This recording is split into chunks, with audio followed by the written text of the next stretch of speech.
though. I mean, when you guys are only able to score 3 points, the defense only lets up 3 points. I mean, do you feel like you let the defense down at all? No. Thank you. Oh, really, Zach Wilson? Well, let's go ahead and jump right into that.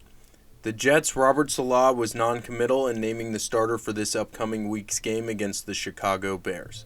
Zach Wilson has struggled this season, and not only are his coaches taking notice, the team is as well.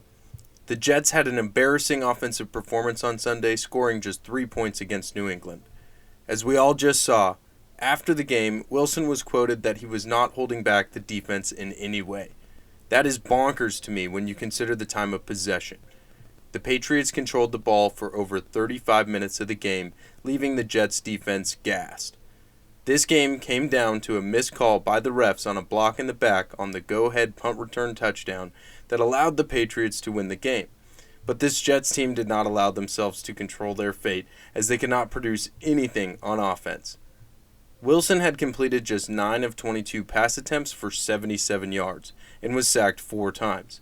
And to make it even worse, after the half, the Jets offense did not make it past their own 37 and gained only 2 yards. I don't think I've ever witnessed such a bad performance in my life. On the season, he is majorly struggling as well. In his 7 games played this year, he ranks 31st among QBs in the league for passing yards, has only 4 touchdowns passing, and 5 interceptions. That's not moving the ball, and that's not going to make this team any better than they are.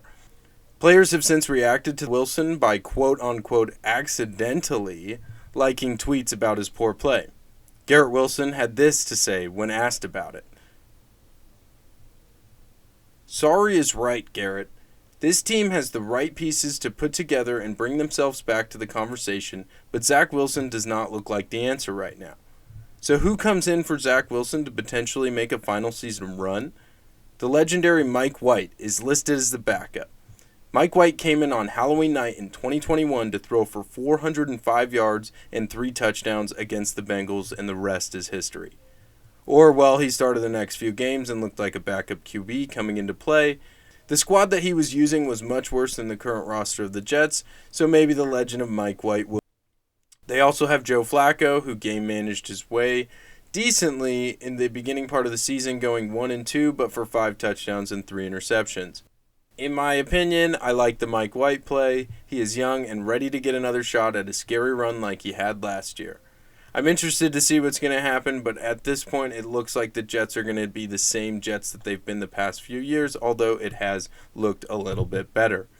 Either way, this Jets team needs to make some sort of change to make any sort of playoff run, or just win a few games at the end of this season, and we'll all see what happens. That is the end of the video. I appreciate you guys for listening and watching. Go ahead and hit that like and subscribe button if you want to see me make more content like this. This was a short one, just talking about how Zach Wilson is done. Thank you all. Have a great day.